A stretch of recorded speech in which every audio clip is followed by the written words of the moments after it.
Hello dear learners, आज আমরা problem solution essay বা expressing solution to a problem নামক টপিক নিয়ে বা রিটেন একটা আইটেম নিয়ে হাজির হয়েছি। আমাদের আজকের এই আলোচ্য যে বিষয়টা এটা যারা আইএলটিএস এক্সাম দিবেন তাদের জন্য এবং যারা এনটিআরসিএ স্কুল পর্যায়ের রিটেন এক্সাম দিবেন ইংলিশে তাদের জন্য মারাত্মক কাজে আসবে। ওকে, স্পেশালি নতুন যেই সিলেবাস সেখানে এনটিআরসি এর স্কুলের রিটেন পর্যায়ের ইংলিশ ডিপার্টমেন্টের স্টুডেন্টদের জন্য এটা একটা গুরুত্বপূর্ণ টপিক। এটা মূলত আপনার প্রবলেম সলিউশন এসে নামেই আইএলটিএস এর যারা প্রিপারেশন নিচ্ছেন তারা এই নামে এটাকে খুব বেশি জেনে আসছেন বা পরিচিত এটা আর কি। তো আমরা এই বিষয়টা নিয়ে আজকে আলোচনা করব ইনশাআল্লাহ। আমার এই আজকের এই একটা ক্লাস দেখার পরে প্রবলেম সলিউশন এসে রিলেটেড আপনার ইহকালে ইনশাআল্লাহ আর কোনো এসে পড়তে হবে না। জাস্ট টেকনিকটা একবার দেখে নেন ইনশাআল্লাহ, এরপর আপনার আর কখনোই সমস্যা হবে না।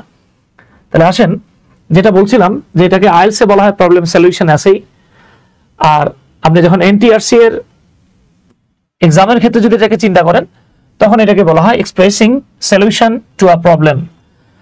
তো এই প্রবলেম সলিউশন এসে বলেন বা expressing solution to a problem যেটাই বলেন আপনি, এই দুটো ক্ষেত্রেই যে বিষয়টা মূলত আপনাকে ফোকাস করতে হবে বা যেই সলিউশনটা আপনাকে করতে হবে তা হলো ওনারা আপনাকে একটা প্রবলেম দিয়ে দিবে। এই প্রবলেমটা আপনাকে যেই কাজ করতে হবে, আপনি বলবেন যে এটা একটা প্রবলেম, মানে এই প্রবলেমটার পেছনের কারণটা কি এবং এটাকে কিভাবে সমাধান করা যেতে পারে। ওকে, তাহলে আসেন আমরা একটু ধাপে ধাপে দেখে নেই। আমি প্রথমে আপনাদের জন্য এখানে কিছু প্রশ্ন দিয়ে রেখেছি যাতে করে আপনাদের বুঝতে সুবিধা হয় যে এই প্রবলেম সলিউশন এসেটার ক্ষেত্রে প্রশ্নগুলো আপনাকে কিভাবে দিয়ে রাখবে।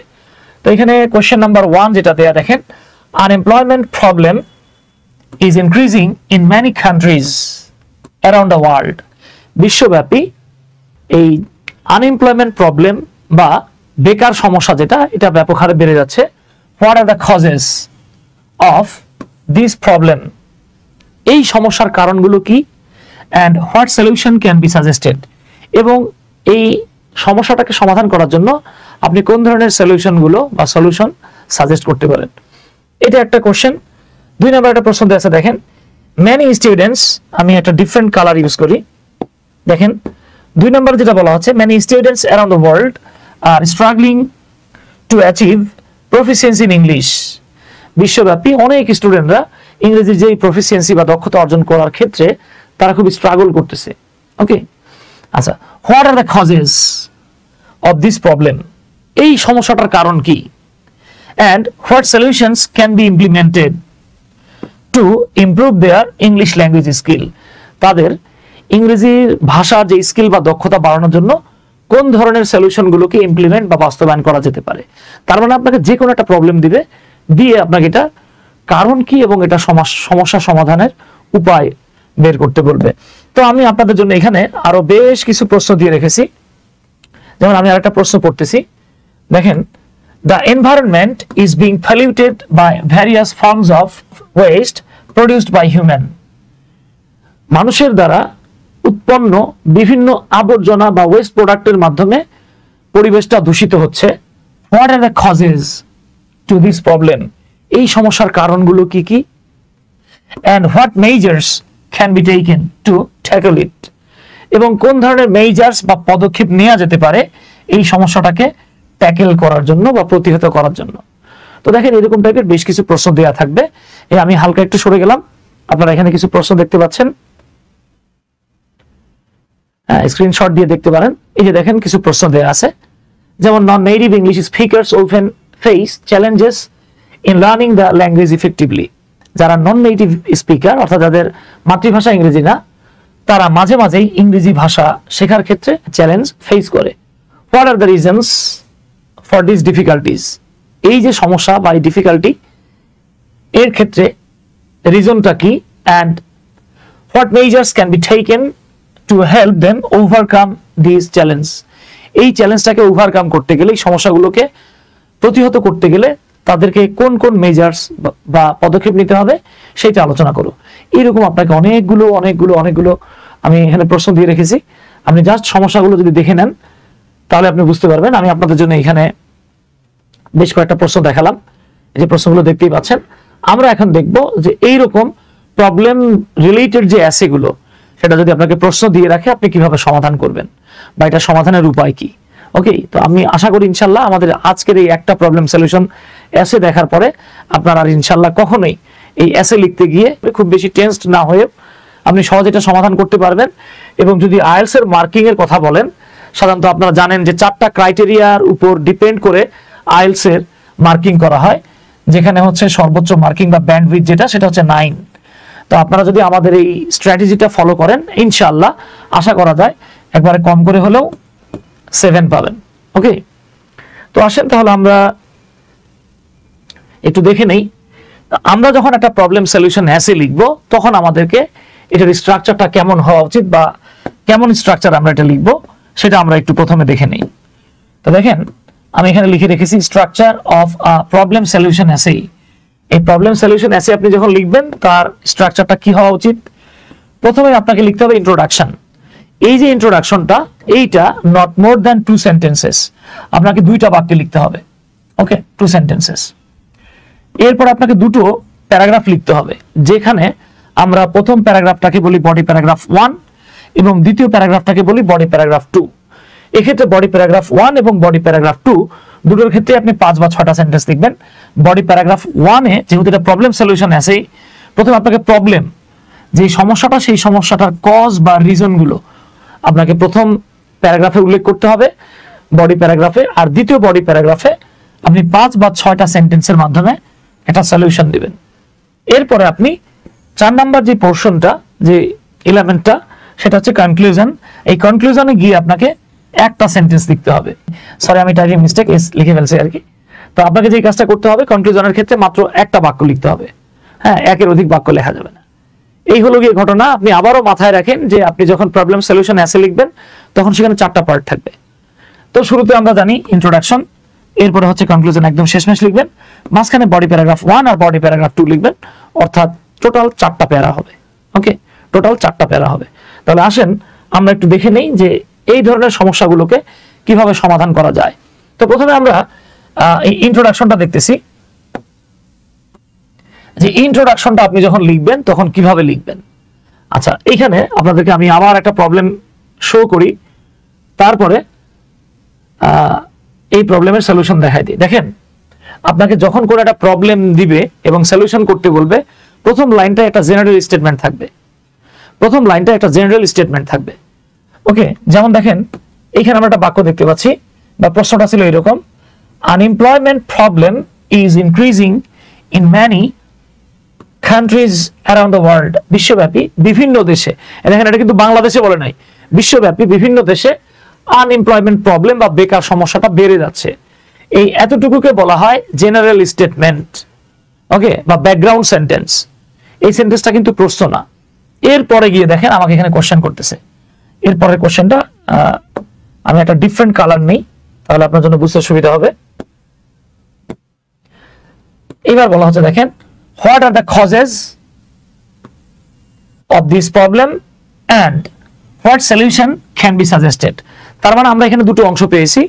আপনি যখন ইন্ট্রোডাকশন লিখবেন তখন এই প্রথম লাইনটা আপনাকে লিখতে হবে, তবে বাবা প্রথম লাইনটা হুবহু লিখতে পারবেন না, আপনাকে এই লাইনটা প্যারাফ্রেজ করতে হবে।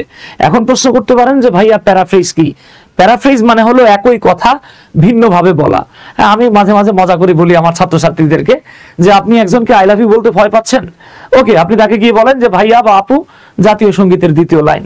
এই জাতীয় সঙ্গীতের দ্বিতীয় লাইন মানেই কিন্তু ওই যে আমার সোনার বাংলার পরের লাইন, আমি তোমায় ভালোবাসি। এই আমি তোমায় ভালোবাসি বা আমি তোমাকে ভালোবাসি, আই লাভ ইউ একই কথা। অর্থাৎ এই যে জেনারেল স্টেটমেন্টটা বা প্রথম যে অংশটা, এইটা যা আছে আপনি তাই লিখবেন, তবে একটু চেঞ্জ করে লিখবেন। ওকে, আগে যদি বলতেন যে ধরে নেন আপনি আগে বলেছেন আই লাভ ইউ, আমি তোমাকে ভালোবাসি, এখন এটাই আপনি একটু চেঞ্জ করে প্যারাফ্রেজ করে বলতে পারেন আই চেরিশ ইউ, আমি তোমাকে আমার মনের মধ্যে লালন করি। ভাই আমি আমার মনে কারে লালন করি? যারে ভালোবাসি তারই লালন করি। তো এই হলো গিয়ে ঘটনা। আপনাকে যে কাজটা করতে হবে, এই প্রথম যে অংশটা যেটাকে বলা হয় ব্যাকগ্রাউন্ড সেন্টেন্স বা ব্যাকগ্রাউন্ড স্টেটমেন্ট বা জেনারেল স্টেটমেন্ট বা জেনারেল সেন্টেন্স, এই বাক্যটা আপনাকে একটু প্যারাফ্রেজ করে লিখতে হবে। ওকে, তারপরে যে প্রশ্নটা সেটা আমরা দেখবো আর কি। তাহলে দেখেন আমরা যখন ইন্ট্রোডাকশনে চলে আসছি, এইখানে আমরা যেটা খেয়াল করব, দেখেন ইন্ট্রোডাকশনের ক্ষেত্রে আমরা দুটো কাজ করব। নাম্বার 1, এই যে আমি এখানে লিখে রেখেছি, you have to paraphrase the first line of the question at first. প্রথমে আপনার কোশ্চেনে যে লাইনটা দিয়েছে সেই লাইনটা হুবহু না লিখে প্যারাফ্রেজ করবেন, চেঞ্জ করে দেবেন। ওকে, এরপরে 2 নম্বরে যেই কাজটা করবেন সেটা হচ্ছে ইউ মে কানেক্ট 2 পার্টস। আপনাকে দুটো পার্টকে কানেক্ট করতে হবে। কি দিয়ে কানেক্ট করবেন? অলদো দিয়ে, দো দিয়ে অথবা হোয়াইল দিয়ে। সেই পার্ট দুটো কি? একটা হচ্ছে প্রবলেম আর একটা পার্ট কি? সলিউশন।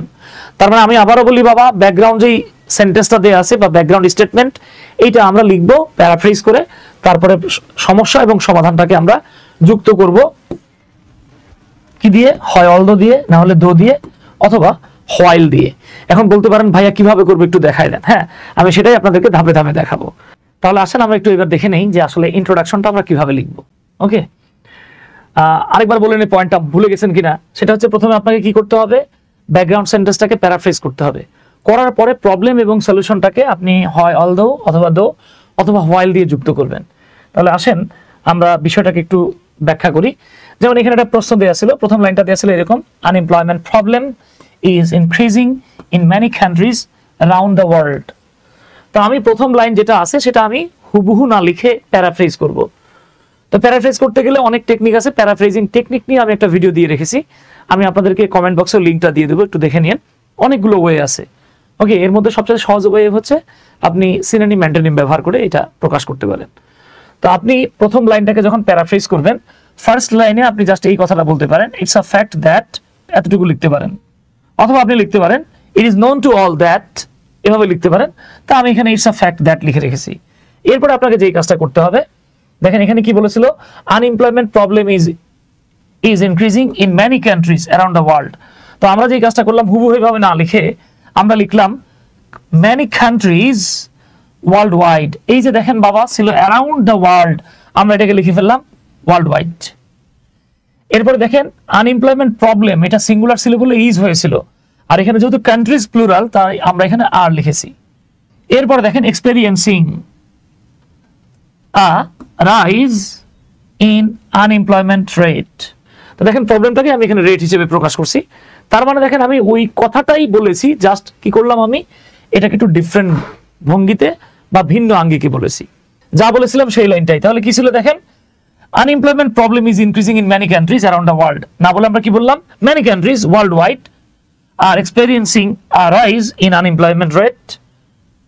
সেখানে জাস্ট আমরা এক্সট্রা একটা কি লিখলাম, it's a fact that, it's a fact that, it's known to all that, এভাবে আমরা বলতে পারি। এবার আমরা যে কাজটা করব, দো অথবা অলদো দিয়ে প্রবলেম এবং সলিউশন এই দুটোকে যুক্ত করে একটা লাইন লিখবো। তাহলে আমরা এখানে যেই কাজটা করতে পারি, আমি আরেকটা কালার নিয়ে আপনাদেরকে এটা লিখে দেখাচ্ছি, তাহলে আপনাদের জন্য আরো সুবিধা হবে বুঝতে। দেখেন, although there are many reasons, এখন প্রশ্ন যদি বলে দেখেন what are the causes of this problem and what are the solution, দেখেন তাহলে প্রশ্নে বলছে causes, তাহলে আমরা লিখতে পারি although there are many causes, চল আমরা লিখতে পারি although there are many reasons behind this issue অথবা behind this problem, যে কোনো একটা বলা যায় বাবা। হ্যাঁ, অথবা আপনি জাস্ট এতটুকু বলতে পারেন although there are many reasons, এরপর থেকে আপনি এতটুকু বললেন রেসপন্সিবল ফর দিস, যে কোনো একটা লাইন লিখতে পারেন। আমি দুটো লিখে দিয়েছি, আপনি আবার দুটো লিখে অবলিক দিন না, তাহলে বিপদে পড়ে যাবেন। সাম রেমেডিজ, এই যে আপনি এই জায়গাটাতে লিখতে পারেন সাম রেমেডিজ, সাম মেজার্স, সাম রিকমেন্ডেশনস, সাম সলিউশনস, সাম অল্টারনেটিভস, যে কোনো একটা শব্দ আপনি নিতে পারেন। ওকে, যেটা আপনার কাছে ভালো লাগে সেটাই নেবেন। Can be made or can be proposed or can be prescribed, অর্থাৎ আপনি এরকম একটা লাইন জাস্ট যদি মুখস্থ রাখেন, যে কোনো একটা প্রবলেম সলিউশন অ্যাসের এই যে ইন্ট্রোডাকশনটা, এটা লেখা আপনার জন্য খুব বেশি কঠিন না। যদি আপনি এভাবে লিখতে পারেন, ইনশাআল্লাহ আপনি 7.5 ইভেন 8ও পেয়ে যেতে পারেন। এতটুকুর মধ্যে আই হোপ আপনাদের কোনো প্রবলেম থাকার কথা না। এরপরও যদি প্রবলেম ফেস করেন, আপনারা আমাকে কমেন্ট বক্সে কমেন্ট করবেন, আমি চেষ্টা করব আপনাদেরকে এটাকে আরো ডিটেলসে গিয়ে প্রয়োজনে আমি আপনাদের জন্য আরো 2-3টা প্রবলেম সলিউশন অ্যাসে লিখে ব্যাখ্যা করব। আচ্ছা, তাহলে যেটা বলছিলাম আমরা আর কি, যে কোনো প্রবলেম সলিউশন এসে যদি আপনার আসে, আপনি যে প্রথম যে লাইনটা, এই লাইনটাকে জাস্ট প্যারাফ্রেজ করবেন। তবে শুরুর দিকে কি করবেন, it's a fact that, it's known that, we all know that, এভাবে লিখতে পারেন। হ্যাঁ, ইটস আ ফ্যাক্ট দ্যাট লিখলে বেটার হয় আর কি। তারপরেরটা তো বুঝতেই পারতেছেন, আপনি বলবেন যে যদিও এই সমস্যাটার পেছনে অনেকগুলো কারণ রয়েছে, এটা সমাধানের জন্য বেশ কিছু পদক্ষেপ নেওয়া যেতে পারে। তো পদক্ষেপগুলো কি কি আমরা দেখি। তাহলে আমাদের কিন্তু ইন্ট্রোডাকশন লেখা শেষ। এখন আপনার কাজ হচ্ছে গিয়ে আমার এই ভিডিওটা আপনি চাইলে এখানে পজ করে আপনি যে কোনো একটা প্রবলেমে চলে যেতে পারেন। যেমন দেখেন এখানে একটা প্রবলেম দেয়া আছে, the cost of living is increasing in many parts of the world. পৃথিবীর বিভিন্ন জায়গায় মানুষের যে বসবাসের খরচ সেটা বাড়তেছে, making it difficult for people to afford basic necessities. এটা মানুষের জন্য কঠিন হয়ে যাচ্ছে তার বেসিক বা মৌলিক যে কাজকর্মগুলো বা চাহিদাগুলো এগুলো পূরণ করার। এইবার দেখেন আপনাকে যদি বলে what are the causes of this problem, এই সমস্যার কারণ কি, কিভাবে সমাধান করা যেতে পারে, তাহলে আপনি যখন এটার ইন্ট্রোডাকশন লিখবেন, এই যে দেখেন দা থেকে শুরু করে নেসেসিটিস পর্যন্ত এই লাইনটাকে প্যারাফ্রেজ করবেন। করার পরে আপনি বলবেন although there are lot of causes behind this problem it can be solved, or যেটা আমি দিয়ে রেখেছি যে কোনো একটা আপনি চাইলে মুখস্থ করে এইটাকেই টেমপ্লেট হিসেবে ব্যবহার করতে পারেন। ওকে, তো এখন আপনার কাজ হচ্ছে গিয়ে আপনি মিনিমাম 2 থেকে 3টা এইরকম প্রবলেম সলিউশন অ্যাসের ইন্ট্রোডাকশন লিখবেন জাস্ট। তাহলে আমাদের ইন্ট্রোডাকশন 2 সেন্টেন্সে লেখা শেষ। এখন আমরা বডি প্যারাগ্রাফ 1 এবং বডি প্যারাগ্রাফ 2 তে গিয়ে কজেস নিয়ে 5টা সেন্টেন্স এবং সলিউশনস নিয়ে 5টা সেন্টেন্স লিখব। তো ইন্ট্রোডাকশন শেষ। এইবার আমাদেরকে যেই কাজটা করতে হবে, আমরা বডি প্যারাগ্রাফ যেটা আছে আর কি, এটা বডি প্যারাগ্রাফ 1 এবং 2 এটাকে আমরা বের করব। তবে এটা সরাসরি আমরা লিখতে যাব না, আমরা এটাকে একটু ব্রেইন স্টর্মিং করব, অর্থাৎ আমি কিভাবে লিখব সেটাকে একটু সাজিয়ে নেব। ওকে, আপনি যদি জাস্ট এগুলো ব্রেইন স্টর্মিং করে টেকনিক্যালি লিখতে পারেন, ইনশাআল্লাহ আইএলস একদম ফাটাই দিতে পারবেন। ওকে, তো দেখেন ব্রেইন স্টর্মিং বলতে আপনি কি লিখবেন সেটা নিয়ে একটু কল্পনা করবেন, মনে মনে সাজিয়ে নেবেন। তো দেখেন আমরা বডি প্যারাগ্রাফ 1 এ যেই কাজটা করব, আমরা কজেস অফ প্রবলেম এই সমস্যার কারণগুলোকে উল্লেখ করব। বডি প্যারাগ্রাফ 2 তে গিয়ে আমরা সলিউশন টু দ্য প্রবলেম সেই সমস্যার সমাধানটা দিব। এখন দেখেন এই প্রবলেম সলিউশন অ্যাসেতে আমাদের অনেক ভাই বোন একটা মারাত্মক বোকামি করে কি, তারা এই সমস্যাটার 4টা-5টা কারণ বলে এই সমস্যাটাকে সমাধান করার 4টা-5টা সমাধান দেয়। কিন্তু সমস্যাটা হচ্ছে তারা এই সমস্যার যে কারণগুলো বলছিল সেই কারণগুলোকে কিভাবে সমাধান করা যাবে বা করা হবে সেটা না বলে তারা সমস্যা দিচ্ছে একটা, সমাধান দিচ্ছে আরেকটা। তাহলে ভাই আপনার যদি পেটে ব্যথা হয়, আপনি তো আর মাথা ব্যথার ওষুধ খাবেন না। তাহলে দেখেন আপনি প্রবলেম যেটা দেখাবেন, ধরেন আমি এখানে বলতেছিলাম, আমি এখানে যেটা লিখে রেখেছি যে আমাদের এই টপিকটা ছিল বিশ্বব্যাপী বেকার সমস্যা বেড়ে যাচ্ছে। তাহলে বেড়ে যাচ্ছে যে এটার কারণ কি, আমি 1 নাম্বার কারণ বলেছি লিমিটেড জব সেক্টরস। ভাই আমাদের দেশ যেমন বাংলাদেশের প্রেক্ষাপটে আমরা যদি চিন্তা করি, আমাদের জব সেক্টর কিন্তু খুবই কম। এই খুব কম জব সেক্টর হলে আপনি সবাইকে চাইলেই জব দিতে পারবেন না। এক্ষেত্রে আপনাকে কি করতে হবে, সলিউশন হিসেবে আমি পাশে লিখে রেখেছি দেখেন, supporting small and medium enterprises, ক্ষুদ্র এবং মাঝারি যে উদ্যোক্তারা আছে তাদেরকে আপনার সাপোর্ট দিতে হবে। তাহলে সবাই আর জব সেক্টরে ঢোকার জন্য চেষ্টা করবে না। তাহলে আমি 1 নাম্বার প্রবলেম বলেছিলাম limited job sector. Limited job সেক্টরটাকে আমরা যদি সলিউশন করতে যাই, আমরা তার জব সেক্টর চাইলেও বাড়াইতে পারবো না।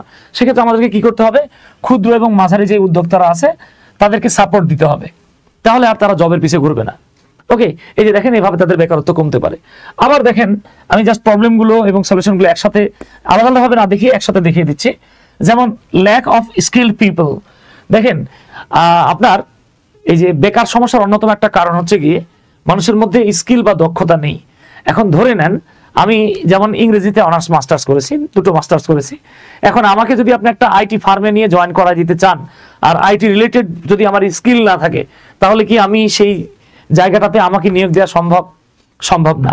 বাংলাদেশের প্রেক্ষাপটে আপনি দেখবেন আমাদের অধিকাংশ মানুষ বা অধিকাংশ যে বড় বড় সেক্টরগুলো আছে, এইখানে আমাদের যে স্কিল প্রয়োজন, স্কিল না থাকায় আমরা অনেক সময় বিভিন্ন দেশ থেকে আমরা লোক এনে তাদেরকে এই জবটা অফার করি এবং তারা বাংলাদেশ থেকে ব্যাপক টাকা নিয়ে যাচ্ছে। এখন দেখেন যেমন একটা ইস্যু হচ্ছে, অনেকে আমরা বলি বাংলাদেশে অনেক ইন্ডিয়ান কাজ করতেছে। হ্যাঁ, অনেক ইন্ডিয়ান কাজ করছে, ঠিক আছে, বাংলাদেশে অনেক বিদেশি শ্রীলঙ্কান কাজ করতেছে। ভাই এখন আমাদের দেশে যদি আমরা স্কিল পিপল পেতাম, তাহলে কিন্তু ইন্ডিয়ান আমাদেরকে বা শ্রীলঙ্কার, পাকিস্তানের বা অন্য কোনো দেশের মানুষকে বা কোরিয়ানদেরকে আমাদের আনার প্রয়োজন নাই, চাইনিজদেরকে আমাদের আনার প্রয়োজন নাই। তাহলে একটা সমস্যা হচ্ছে গিয়ে আপনার বেকার সমস্যার একটা কারণ হলো গিয়ে ল্যাক অফ স্কিল পিপল, আমাদের দক্ষ লোকজন নাই।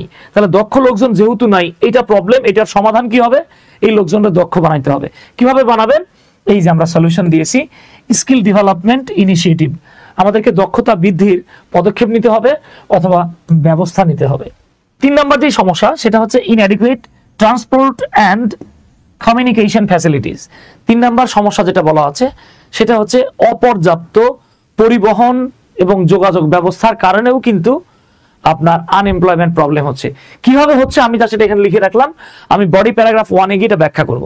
তারপর হালকা একটু বলে রাখি, যেমন ধরে নেন আমি বাংলাদেশের প্রত্যন্ত একটা অঞ্চলের মানুষ, এখন আমাকে চাকরি করতে গেলে বা কাজ করতে গেলে, বা ধরে নেন আমি কামলাই দিব, হ্যাঁ আমি ওই যে শ্রমিকের কাজ করব, এখন আমি আমার গ্রামে কোনো শ্রমিকের কাজ পাচ্ছি না, আমার গ্রামে কাজ নাই, তাহলে আমার কি করতে হবে, আমাকে টাউনে যাইতে হবে, টাউনে গিয়ে কাজ করে আবার আমাকে কি করতে হবে, গ্রামে আসতে হবে, কারণ টাউনের থেকে খেয়ে চলার মতো অবস্থা আমার নাই। এখন এটা তখনই সম্ভব যদি ট্রান্সপোর্ট এবং কমিউনিকেশন ফ্যাসিলিটিটা ভালো হয়। তার মানে এটা ফ্যাসিলিটি ভালো না বলে গ্রাম থেকে শ্রমিকরা এসে ওইভাবে কাজ করতে পারতেছে না, আবার কাজ করতে আসলেও তারা নিজের ভরণ পোষণ দিতে পারতেছে না, বস্তি হয়ে যাচ্ছে শহরে। তো দেখেন এই যে ট্রান্সপোর্টের যে প্রবলেমটা, এইটাকে আমরা সলিউশন করব গিয়ে কিভাবে, আমরা বলতেছি improving transport and communication system. এই যে ট্রান্সপোর্ট এবং কমিউনিকেশন সিস্টেম যেটা, এটাকে ইমপ্রুভ করার মাধ্যমে। তার মানে আমাদের 3টা প্রবলেম চলে আসছে। এইবার দেখেন আমাদের 3টা সমাধান চলে আসছে। তাহলে দেখেন যেই সমস্যা তার সমাধান, যে সমস্যা তার সমাধান, যে সমস্যা সেটার সমাধান আপনাকে দিতে হবে। আসেন তাহলে আমরা এবার একটু দেখি যে আনএমপ্লয়মেন্ট প্রবলেম, এইটার কারণটা আমরা বডি প্যারাগ্রাফ 1 এ কিভাবে লিখতে পারি। এই যে আপনাদের জন্য বডি প্যারাগ্রাফ 1 আমি দিয়ে রেখেছি। তাহলে আসেন আমরা এটাকে একটু দেখে নেই। তো দেখেন আপনি হুবহু জাস্ট এই টেমপ্লেটটা ফলো করলেও ইনশাআল্লাহ, একবারে যে বলেছি আইএলস এর ক্ষেত্রে আপনি এটাকে 7 থেকে 8 পাবেন ইনশাআল্লাহ, আর যদি এনটিআরসি এর ক্ষেত্রে বলেন সেক্ষেত্রে 10 ইনশাআল্লাহ 8 পাবেন, এর নিচে পাবেন না ইনশাআল্লাহ। ওকে, যদি বানান ভুল না করেন, গ্রামাটিক্যাল মিস্টেক যদি না করেন। তাহলে দেখেন আমরা এবার এটা কিন্তু কজেস, কারণগুলোকে আমরা দেখব। দেখেন there are several reasons behind unemployment problem. এই যে আনএমপ্লয়মেন্ট প্রবলেম বা বেকার সমস্যার পিছনে অনেকগুলো কারণ রয়েছে। এখানে রিজনস না লিখে আপনি চাইলে কজেস লিখতে পারেন। ওকে, এখানে আমি সেভারাল লিখেছি, আপনি ভুলেও কিন্তু বাবা এখানে আমরা পাকনামি করে ম্যানি লিখবো না। আমরা যদি ম্যানি লিখি মানে অনেকগুলো, তাহলে আমাদেরকে অনেকগুলো সমস্যা বলতে হবে এবং সেটাকে অনেকগুলো সমাধান দিতে হবে। এখন দেখেন আপনি কিন্তু অনেকগুলো সমস্যার অনেকগুলো সমাধান করতে গেলে আপনার রাইটিং টাস্ক 2 শেষ করার জন্য যেই সময়টা থাকে সেই সময় আপনি এটা শেষ করতে পারবেন না, অনেক সময় লাগবে, সেক্ষেত্রে বিপদে পড়বেন। সো আমরা লিখতে পারি several reasons, 3 main reasons, 2 main reasons আর 4 মেইন রিজনস, এভাবে দিতে পারি। বেটার হচ্ছে 3টার বেশি নেবেন না। এইবার আমরা শুরুতে জাস্ট এতটুকু বলতে পারি, one of the major issues অথবা one of the major reasons, one of the major causes. এই সমস্যাগুলোর অন্যতম একটা হলো, সমস্যা অনেকগুলো কিন্তু এটা থেকে একটা, প্রথমটা বলতেছি আমরা। এই দেখেন লিমিটেড জব সেক্টরস, ওই যে আমরা বলেছিলাম 1 নাম্বারটা ছিল লিমিটেড জব সেক্টর। এই যে বললাম limited job sector in the country. এখন এই যে আমি একটা সমস্যা বলে ফেলছি, চাইলে আমি সমস্যাটা নিয়ে হালকা একটু ব্যাখ্যা দিতে পারি বা একটা এক্সপ্লেনেটরি সেন্টেন্স লিখতে পারি। আর যদি সময় না থাকে, যদি খুব বেশি বেশি জায়গা লাগে, সেক্ষেত্রে লিখবেন না। ওকে, বাট বেটার হচ্ছে এই যে আমি বললাম অন্যতম একটা বড় কারণ হচ্ছে বাংলাদেশের জব সেক্টর কম। এটাই আমরা এখানে বলতেছি। দেখেন because of poverty and resource, বা আমাদের উৎসগত বাধা থাকার কারণে most of the countries of the world, পৃথিবীর বেশিরভাগ দেশগুলোই cannot create sufficient job sectors for the unemployed people. এই তাহলে কি বলা হচ্ছে, সাধারণত দেখবেন এই যে লিমিটেড জব সেক্টরটার কারণ কি, এর কারণ হচ্ছে গিয়ে ভাই সাধারণত আমাদের রিসোর্সের সংকট থাকে অথবা দারিদ্রতা। যদি দুইটার কোনো সমস্যা না থাকে তাহলে তো আর আপনার জব সেক্টর বৃদ্ধি করতে কোনো ক্ষতি নাই। তাহলে প্রথমে আমরা যে সমস্যাটা বলেছি সেই সমস্যাটা একটা ছোট্ট ব্যাখ্যা দিয়েছি। এবার 2 নাম্বার দেখেন, নাদার সিগনিফিক্যান্ট ইস্যু, নাদার আরেকটা সিগনিফিক্যান্ট ইস্যু আর সিগনিফিক্যান্ট রিজন আর সিগনিফিক্যান্ট কজ, এতটুকু ঠিকই থাকবে। এরপরে কজটা কি, is lack of skill people. আরেকটা অন্যতম কারণ হচ্ছে দক্ষ জনশক্তি না থাকা বা দক্ষ জনশক্তির বা জনগণের অভাব। এটা আমরা বলেছিলাম। এবার এই রিলেটেড একটা লাইন লিখে দেই। দেখেন sometimes different institutions or companies, মাঝে মাঝে বিভিন্ন প্রতিষ্ঠান বা কোম্পানিগুলো do not found skill people available in their country. অনেক সময় দেখবেন অনেক বড় বড় কোম্পানি বা প্রতিষ্ঠান তাদের দেশে দক্ষ লোক পায় না, না পাওয়ার ফলে এই যে দেখেন অ্যাজ এ রেজাল্ট দোজ, এজন্য দোজ হু, যারা নট স্কিলড, যারা স্কিল নয়, রিমেইন জবলেস, তারা জবলেস থেকে যায়। এখানে আমি ফুল স্টপ দিতে পারতাম, আর একটু বড় করেছি। and they increase the rate of unemployment. এবং এই যে জব পায় না বলে, দক্ষ না বলেই তারা কি করে, আনএমপ্লয়মেন্ট প্রবলেমের যে রেটটা এটা তারা বাড়িয়ে দেয়। আচ্ছা, এইবার moreover or besides, তাহলে আমাদের দুটো প্রবলেম বলা হয়ে গেছে।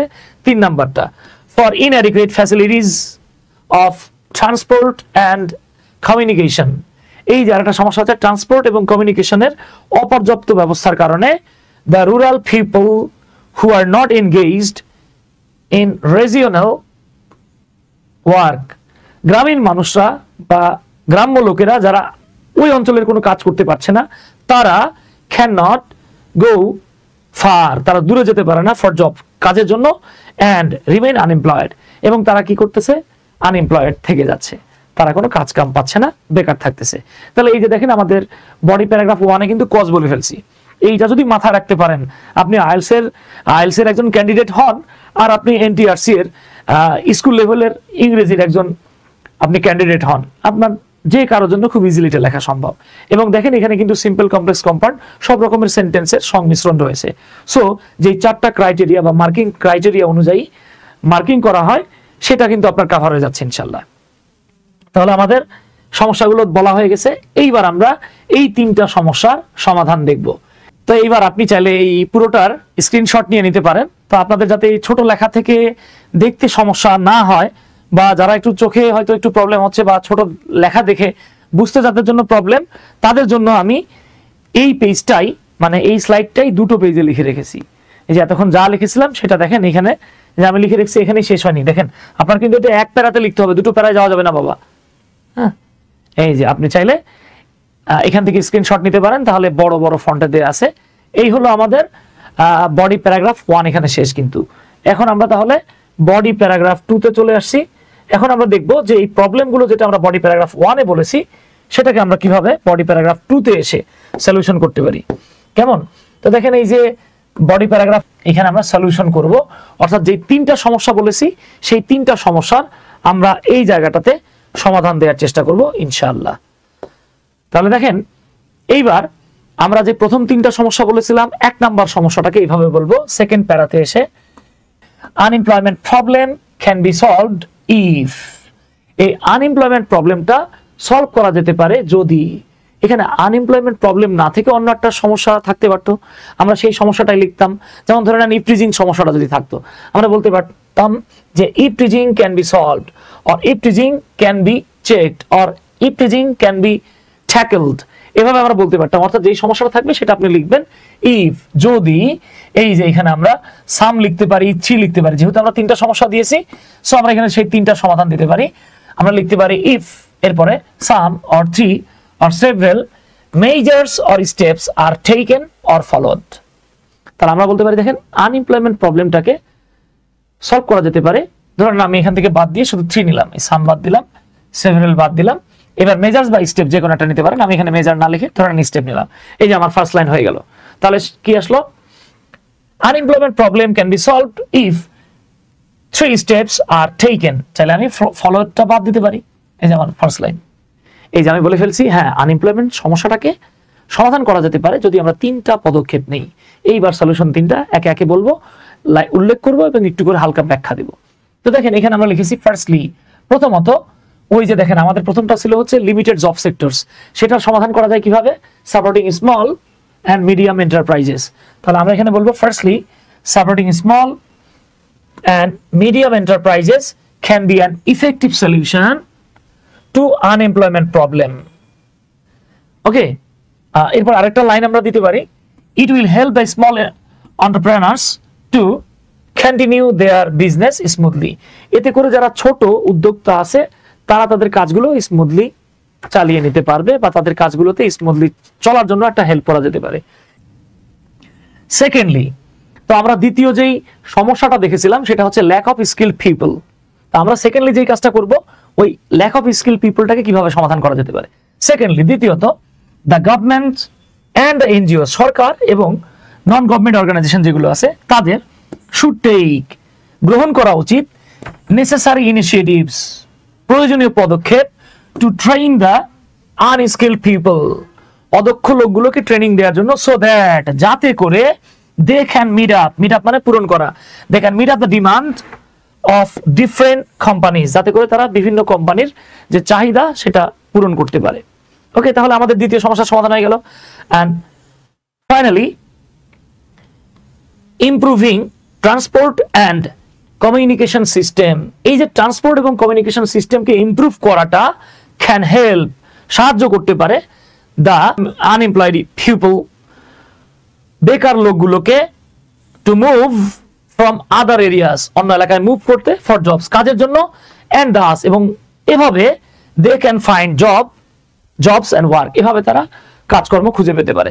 তার মানে দেখেন যে তিনটা সমস্যা ছিল, সেই তিনটা সমস্যার সমাধান আমাদের আল্লাহর রহমতে আলহামদুলিল্লাহ হয়ে গেল। এইভাবে আপনি বডি প্যারাগ্রাফ 1 এবং 2 লিখবেন। আহামরি খুব বেশি কঠিন না। অন্য যে কোনো সমস্যা থাকলে তার তিনটা সমস্যা আনেন, সেই সমস্যার তিনটা সমাধান আনেন, জাস্ট এটা দেখেন, এটা 2 বার লেখেন, লেখার পরে আরেকটা সমস্যা নেন, নিয়ে আপনি ব্রেন স্টর্মিং করে তিনটা প্রবলেমের কারণ এবং এই প্রবলেমের সলিউশন নেন, নিয়ে এভাবে লেখেন। ইনশাআল্লাহ ইহকালে আপনাকে অন্তত এই প্রবলেম সলিউশন এর ক্ষেত্রে কেউ আটকাইতে পারবে না। ওকে, তাহলে আমাদের 4টা পার্টের 3টা পার্ট শেষ। 1 নাম্বার ছিল ইন্ট্রোডাকশন, আমরা দেখেছি। 2 নাম্বার ছিল বডি প্যারাগ্রাফ 1, সেটা আমরা করেছি। বডি প্যারাগ্রাফ 2 আমরা এইমাত্র দেখলাম। এখন আমরা দেখব how to write a good conclusion. এখন আমরা দেখব এই যে কনক্লুশনটা আছে এটা আমরা কিভাবে লিখব। বাবা, এই কনক্লুশন লিখতে গেলে আপনার এক্সট্রা ভাবে কোনো টেনশন নেওয়ার দরকার নাই। এটা মারাত্মক সহজ।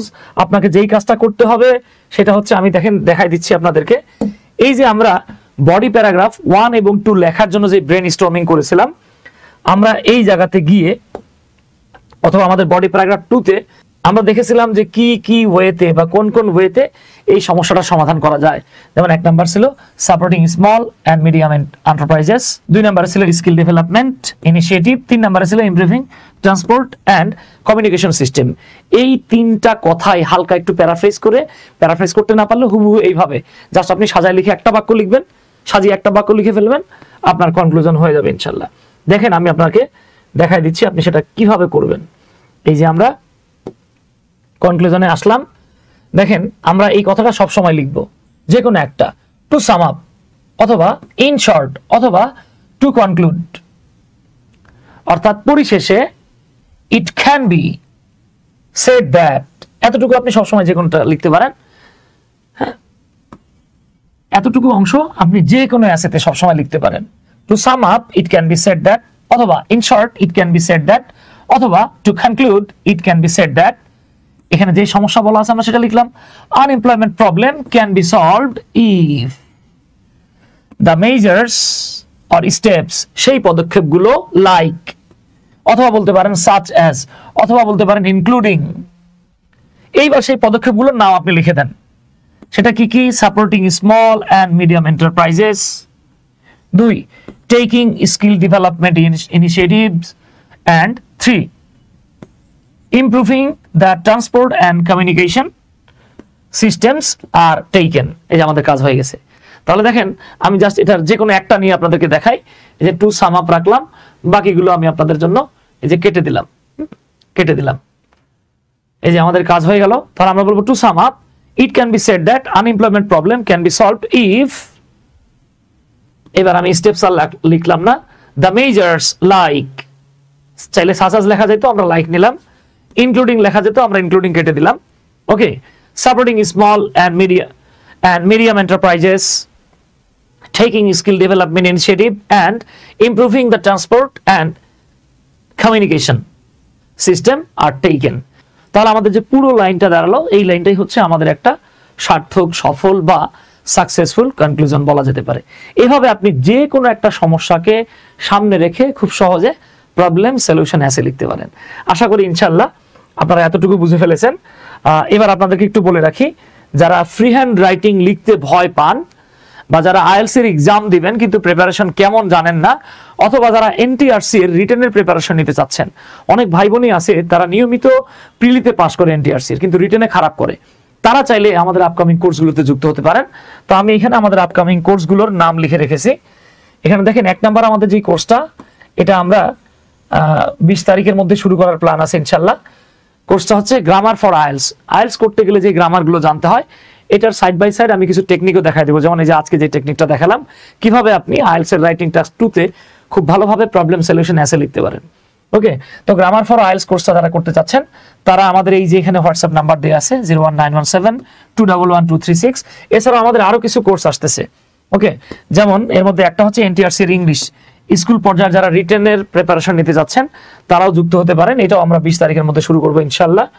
এছাড়াও যারা ভার্সিটি অ্যাডমিশনের ইংলিশের প্রিপারেশন নিতে চাচ্ছেন বা বেসিক টু অ্যাডভান্স লেভেলের ইংরেজি গ্রামার কোর্স করতে চাচ্ছেন, কিংবা চাচ্ছেন যে ভাই আমার ফ্রি হ্যান্ড রাইটিং এর অবস্থা খুব যাতা, আমি ভালো মানের বাক্য লিখতে চাই, আমি কিভাবে প্রশ্ন উত্তর লিখতে হয় তা চাই, বা বিসিএস এর রাইটিং বা ব্যাংক জব সহ যে কোনো রাইটিং এ ভালো করতে চাই, তারা আমাদের ফ্রি হ্যান্ড রাইটিং কোর্সটাতে যুক্ত হতে পারেন। এছাড়াও আমরা এই মাসেই ইন্টারমিডিয়েটের ফার্স্ট পার্ট এবং সেকেন্ড পার্টের আমরা একটা সম্মিলিত কোর্স চালু করতেছি, আপনারা চাইলে আমাদের সাথে যোগাযোগ করতে পারেন। এবং যারা জুনিয়র ইংলিশ কোর্স করতে যাচ্ছেন, মানে স্পেশালি এটা 7, 8, 9 এই স্টুডেন্টদের জন্য আর কি, তারা আমাদের এই হোয়াটসঅ্যাপ নাম্বারটাতে যোগাযোগ করতে পারেন। ইনশাআল্লাহ আশা করি আপনার ইংরেজি রিলেটেড যত সমস্যা আছে সব সমস্যার সমাধান হয়ে যাবে ইনশাআল্লাহ। তো সবাই ভালো থাকবেন, সুস্থ থাকবেন। আসসালামু আলাইকুম, আদাব, আল্লাহ হাফেজ।